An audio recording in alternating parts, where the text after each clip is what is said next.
यहाँ यूरोप और एशिया मिलते हैं और यहीं पर एक ऐसा प्रोजेक्ट शुरू हुआ है जो शायद दुनिया को पूरी तरह बदल सकता है। हम आज एक मेगा प्रोजेक्ट के बारे में जानने वाले हैं जिसकी कल्पना लगभग 500 साल पहले की गई थी।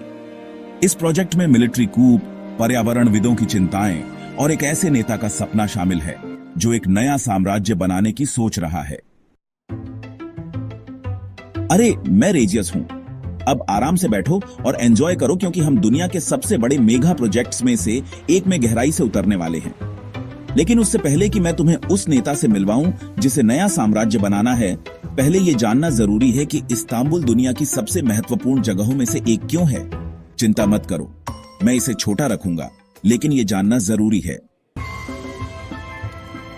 1453 से पहले जब इस्तांबुल को कॉन्स्टेंटिनोपल कहा जाता था, यह एशिया से यूरोप तक चाय, मसाले और दूसरी लग्जरी चीजें लाने का मुख्य रास्ता था। अगर काला सागर से मेडिटेरेनियन तक कुछ ले जाना होता तो सिर्फ एक ही रास्ता था, बॉस्फोरस जलमरुमध्य के जरिए। यही कारण था कि यह जगह व्यापार के लिए बहुत महत्वपूर्ण थी। लेकिन फिर 1453 में ऑटोमन साम्राज्य ने कॉन्स्टेंटिनोपल पर हमला किया, इसका नाम बदलकर इस्तांबुल रख दिया और बॉस्फोरस से गुजरने वाले व्यापार पर भारी टैक्स लगा दिया। इससे वैश्विक व्यापार पर इतना असर पड़ा कि क्रिस्टोफर कोलंबस जैसे खोजी लोग नए व्यापार मार्ग खोजने अटलांटिक पार निकल पड़े। और हम सब जानते हैं कि इसका नतीजा क्या हुआ। कई बार दुनिया की ताकतों ने ऑटोमन्स को इस व्यापार पर लगने वाले टैक्स को कम करने के लिए मजबूर करने की कोशिश की, लेकिन हर बार ऑटोमन्स ने समझौते को नजरअंदाज किया और टैक्स बढ़ा दिया। यहां तक कि जब 1922 में ऑटोमन साम्राज्य खत्म हुआ और तुर्की बना, तब भी इस मुद्दे का हल नहीं निकला। फिर 1936 में मोंट्रो कन्वेंशन नाम का एक समझौता हुआ जिसमें तय किया गया कि तुर्की को बॉस्फोरस पर पूरा अधिकार मिलेगा, लेकिन व्यापारिक जहाजों को एक निश्चित फीस देकर यहां से गुजरने की इजाजत होगी।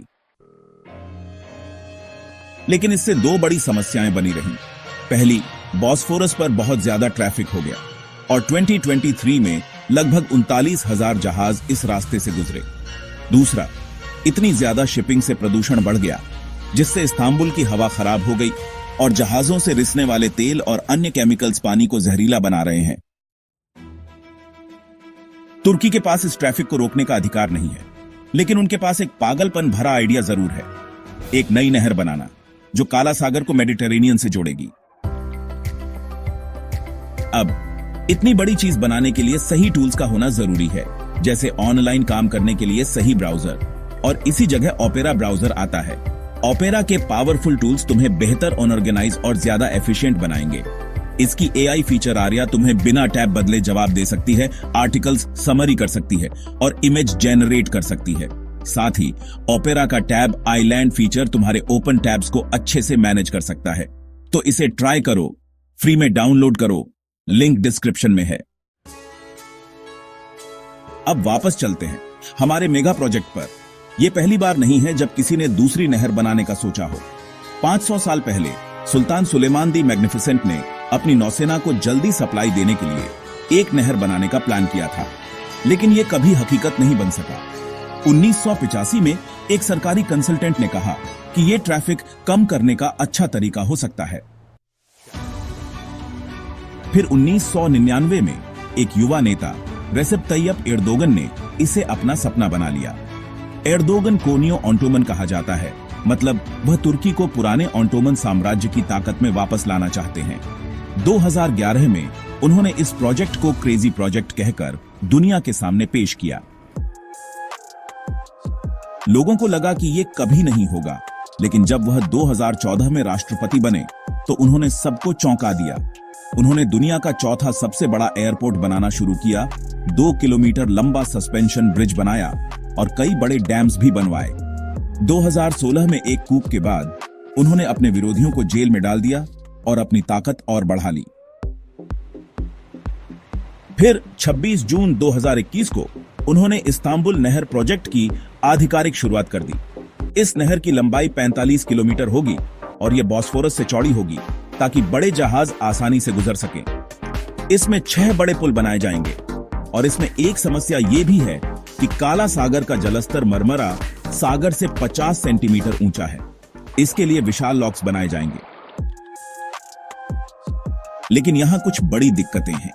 पहले तो बजट। एर्दोगन ने कहा था कि यह प्रोजेक्ट $1 बिलियन में बनेगा, लेकिन असल में इसकी लागत 15 से 65 बिलियन डॉलर तक जा सकती है। तुर्की को इससे हर साल $8 बिलियन की कमाई की उम्मीद है, लेकिन वर्तमान में बॉस्फोरस से सिर्फ $200 मिलियन ही आते हैं, तो इतना पैसा कहां से आएगा। साथ ही पर्यावरण पर इसका बहुत बड़ा असर पड़ सकता है। ये नहर मरमरा सागर में ज्यादा खारा पानी पहुंचा सकती है, जिससे ऑक्सीजन कम हो जाएगी और बदबूदार सल्फर गैस बनेगी। इससे इस्तांबुल में सड़े अंडों जैसी बदबू फैल सकती है। इसके अलावा ये नहर संरक्षित इलाकों से गुजरेगी, जिससे प्रवासी पक्षी, जंगल और जल स्रोत प्रभावित होंगे। अब सवाल उठता है, क्या ये मेगा प्रोजेक्ट वाकई में सफल होगा? क्या ये तुर्की को एक नई शक्ति बना देगा या फिर एक बड़ी आपदा साबित होगा? आने वाले सालों में हमें इसका जवाब